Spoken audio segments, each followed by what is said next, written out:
Okay, so we're gonna break it down and get to the heart of exposure. And hopefully, we'll be able to take more control over our camera and our images. So we're starting off with aperture.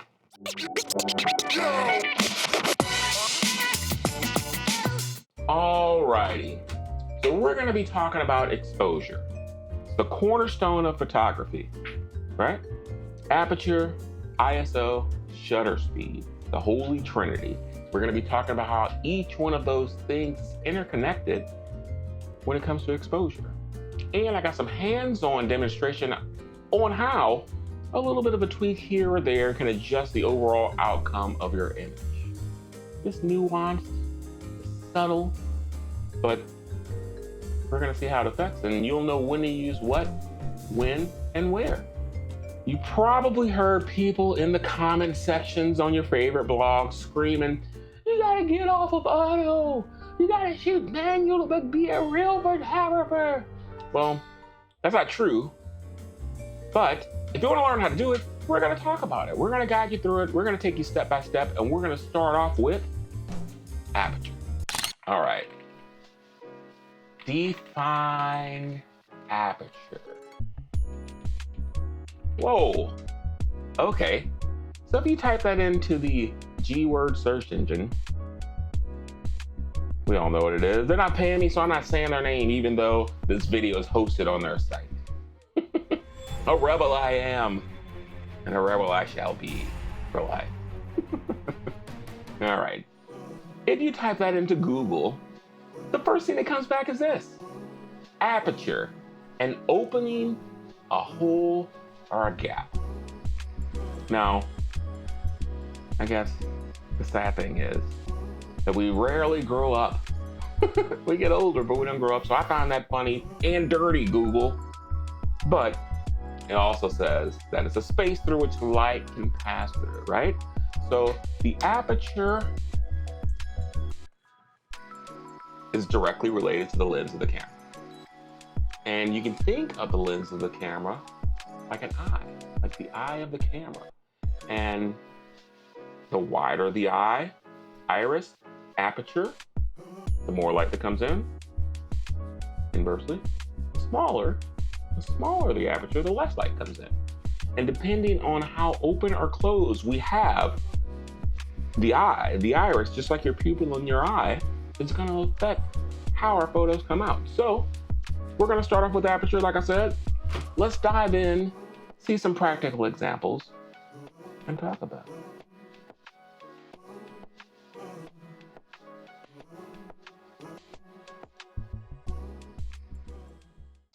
We're talking about aperture.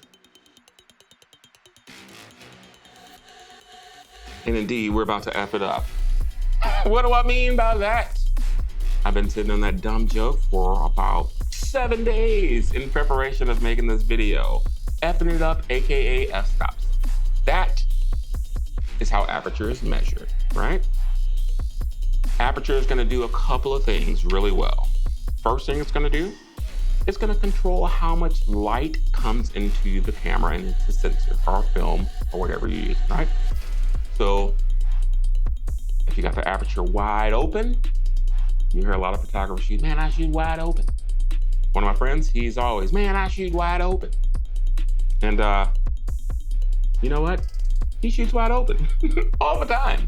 And that means he's got his lens on there that opens up real nice and big and lets in a ton of light. And he has a razor thin depth of field, which is the second thing that your aperture is gonna control. Amount of light that comes in, the depth of field in your image. So, when you're effing it up, think this. Small f number, small depth of field. What does that mean? So your depth of field from the camera, which is directly in front of me, all the way to the wall, which is behind me, that's what we're doing, like front to the back. That's your depth of field, right? So small f number, small depth of field. That's why I, all nice and sharp, and the wall back there. And what have I got back there you can look at? This Rubik's Cube in the bottle, the camera, my little egg, my little statue back there, slightly blurred out, right? Why? Small f number, Small depth of field. Big F number, big depth of field. So you're outside, you're shooting a family reunion, all your cousins are there. They're all dressed in their Sunday's best. It's Easter or something like that. And you got people shortest in the front, tallest in the back. And you take that camera and you put it on like F11, F14, maybe F13, because you're feeling lucky. Your family's real badass. And that's gonna cover more. That's gonna let less light in. So you're outside, super bright. You need to turn down the light coming in via your camera lens. And it's gonna give you a bigger depth of field. So like on the table here, you can see my two hands, one in the front, one in the back. The bigger the depth of field, if I had a bigger F number dialed into the camera that I'm using, more of this table, if I had things on it, would be in focus.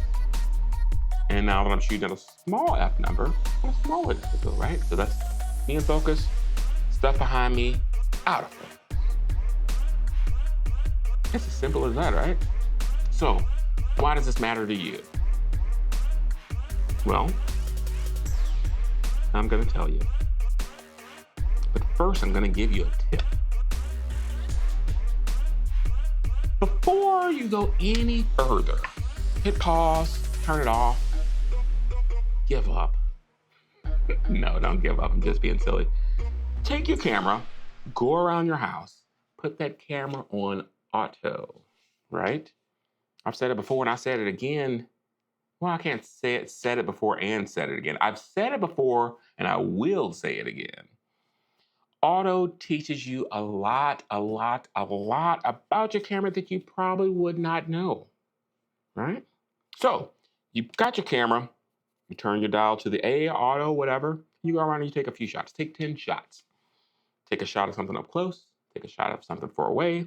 Take a shot of something in a dimly lit room. Take a shot of something outside in the bright or in a brightly lit room. Then get back to your computer from your camera, pull that card out, throw it in your computer, and look at those numbers. I know that if you use Lightroom, it's going to be in the top right-hand corner, right up under your histogram. It's going to have your shutter speed. It's going to have your aperture. And it's going to have your ISO. Those three numbers are going to tell you a lot about what the quote-unquote rules of a few things are. If you're shooting with a variable focus lens, let's say you have a kit lens that came with it at 28 to 75 or 24 to 70 or something like that, or let's say you got a 70 to 300, pay attention to what the camera thinks the shutter speed should be at those different focal lengths, right? You're gonna notice some things that are like really trippy depending on what's going on. You're like, oh, snap. Look at them. You know, you could stay on YouTube. You could watch persons like me, persons like anybody telling you all the stuff, but your camera will teach you a lot of stuff just right out of the gate if you know where to look. Auto's gonna teach you a lot about your camera, a lot about the glass you have on it, and how it works and how the math and the science behind it from the big brain boffins that design all this stuff thinks that it should work, right? So anyhow, why does aperture matter to you and I? Because eventually we want to get off of auto. It's a delicate dance between how much light we let in versus the depth of field versus blurriness when we get to shutter speed, which we'll be talking about next, versus the sensitivity of the sensor or the film speed, the ASA, the ISO. All of those things are a delicate dance that comes together to get you that image that you want. I know for me, striving out of the gate, some of the first things that I wanted to do is super crystal clear, needle sharp pictures. And to get those, you need to know how to set up your camera, how to set it up, which things to choose, when to shoot wide open, when to clamp down. By clamp down, I mean bigger F number, F it up. I'm enjoying saying F it up. From now, anytime I'm out shooting now, I'm just gonna tell them, hey, I'm about to F it up and see what they say. And they're like, what do you mean? It's like, oh yeah, I'm just gonna turn it from F4 to F8 and see what we get. So, as far as aperture, my tips are small F number, small depth of field, large F number, large depth of field. Tip number 2, go shoot on auto. Take that card out, pop it in your computer, read the numbers that are in there. It's gonna tell you a lot about your lens, about your camera, about your situations that you shot the images in, and you're gonna be surprised at what you see. Tip number 3, and this is a tip that I use just kind of as a rule of thumb. If I'm shooting, let's say, portraits, right? I typically start at f8. Why? That's gonna give me enough depth of field, especially on, someone with a large head, to get from their nose to the back of their head and have all of that in focus, right? So I usually start there. When I shoot portraits, I always shoot with light. So I kind of know where I want to start at based on what I want to achieve. When I'm doing something more artsy, I'll play around with it a little bit. But if I'm doing something corporate or something, somebody just wants my name is Jerry and I'm a corporate individual. Headshot. I start at f8. I dial it in. I know it's going to get everything in focus. If they move around a little bit, it's not going to be a problem. So there's a little tip that I use to get it super tack sharp, right? So, like I mentioned, how about we go somewhere else and talk about shutter speed? So we're out here in beautiful downtown Granite City with the fastest thing known to man to talk about shutter speed. That's right, that's the time in which your camera sensor stays open to let light into the camera. Everyone, pardon the interruption, but I'm hopping in just to say my apologies. We're talking about shutter speed, and we're talking about actual mechanical shutters. And the shutter speed is how long the shutter is open and close to capture the light, not the sensor. If we were talking about global shutters, that would be a different story. But in this case, we're talking about mechanical shutters. So I just wanted to pop in for a real human moment and let you know that I'm sorry. All right? And we're going to see if we can't slow down this man right here with the creative use of shutter speed. Let's dive right into it. All right, so shutter speed, simply put, is the duration for which your camera's shutter remains open to allow light in to hit the sensor. But it's much more than just a number. It's a tool for storytelling. Think of it as controlling time itself within your photograph. So let's talk about freezing motion versus capturing motion blur. So we're photographing a fast-moving subject, like our unicycle rider right now, right? A faster shutter speed is going to freeze the moment, allowing us to catch every detail in sharp focus. On the other side, you can see that with my slower shutter speeds, it was a little bit blurry. We were shooting out on a busy street, so I didn't want to take too much time, but that motion blur adds a sense of urgency or momentum, a little bit of dynamic energy that's added to the picture, having that blur. So captured in the right way can add just that extra little pop to your image, right? So choosing the right shutter speed depends on what story you want to tell. If you want to freeze the action like at a sporting event, or if you want to capture the flowy, soft flow of a waterfall. Each scenario calls for a different approach. Here's some of the pictures we took of our friend here on the unicycle, zipping along. It shows the different shutter speeds and how it captured him in motion. Shutter speed, just like any other aspect, isn't just a technical prowess. It's about creativity and expression. So, embrace the magic of motion. Let your imagination run wild. There's no set rule in how you create, how you capture, how you tell your story, as long as you do it with intention. Yeah? All right, let's head back inside and we're gonna talk about ISO. All right, I'm here to talk about the magical, the mystical, the elusive, the oh so misunderstood dark magic of ISO. ISO is like your magic wand, if you will. Why do I say that?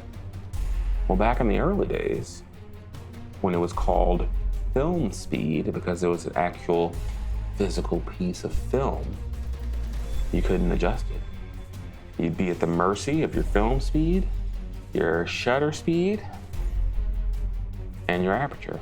Now, it's a third element in the mix that you can tweak, that you can hone, that you can craft to make things, make light, make images bend to your will. Okay, maybe that's over the top, but let's talk about what ISO is. So, in a situation with a proper amount of light, and you turn up your ISO, your scene's gonna seem brighter, even though the amount of light in the room hasn't changed. But at some point, you'll get your ISO so high that it's gonna seem unusable. It's gonna be so bright that the picture's gonna be overwhelming, right? And then the exact opposite, you start to turn your ISO down to a lower number, and it may get too dim. Your sensor is so low, so hard, so chiseled, so beaten down in life that it's no longer that sensitive, and it takes a lot more input to make it bright, right? So, what does that tell us? That tells us that we have an additional point, an additional adjustment, an additional point of confusion, an additional point of failure, but an additional number, figure, value, thing to set to properly expose, right? My typical go-to would be aperture first. That's gonna set the mood, the tone, the feel of the photo. Shutter speed second. It's gonna add that layer of motion or non-motion. And last but not least, depending on the light in the situation, if I'm using hot lights like in the room here, or if I'm outside and I need to increase or decrease and I don't have any modifiers I can put in front of my lens, I'll adjust the ISO. I typically like to stay at the camera's native ISO. Why? Because the camera's not adding any values or subtracting any values from the sensor. A lot of people say that you turn up the ISO and you're gonna introduce noise to your image. You'll introduce noise to your image when it's not enough light in the room to capture it in the first place, right? You don't wanna hear it, but I'm saying it. The reason that the noise is introduced when you turn up your ISO is because there wasn't enough light in the room to be captured in the first place.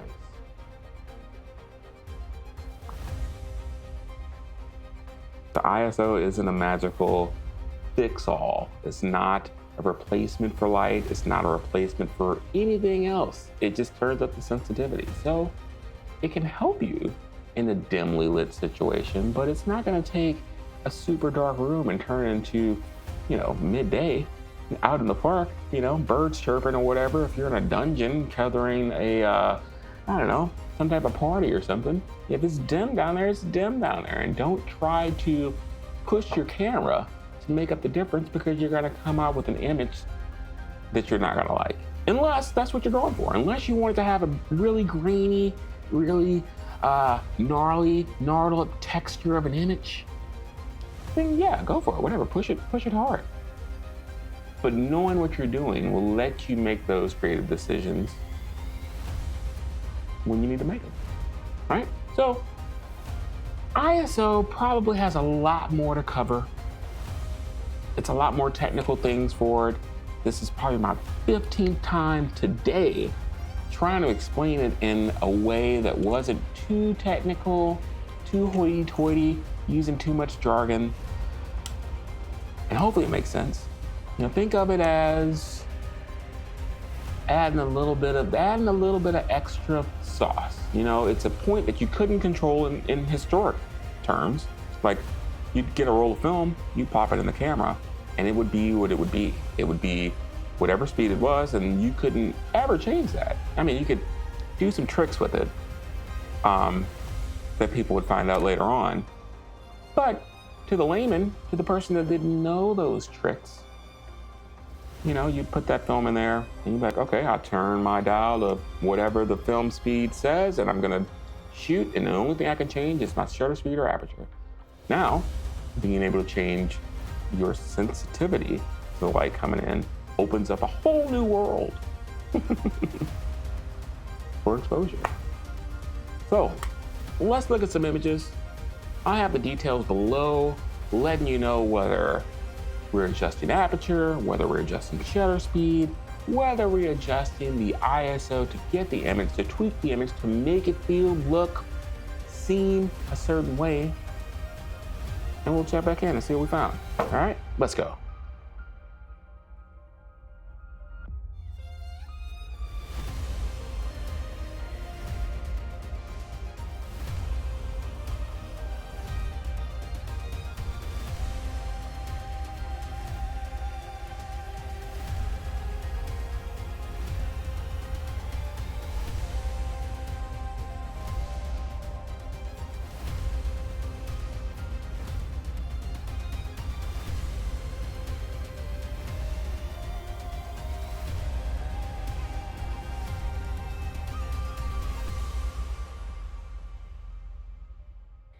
And just like that, we're over. And it's so much more to cover when it comes to ISO, aperture, and shutter speed. Those three things, we just covered the tip of the iceberg, but we'll get into them a lot deeper in episodes to come. We're gonna break each one down and talk about the science and the math behind it and put it all together. And we're gonna know everything there is to know. Joking, of course, but we'll know a lot more than we did. And knowing helps you apply the tool to the assignment a lot better. If you stuck around, I really appreciate it. Share this with anybody you think that would get anything out of it. I hope I did a great job. If I didn't do a great job, if I did do a great job, if I did any level of job, me and Mrs. Legless want to know. Drop it in the comments. I'm at Jerry Hill STL on both YouTube and Instagram. Jerry Hill Photo on TikTok.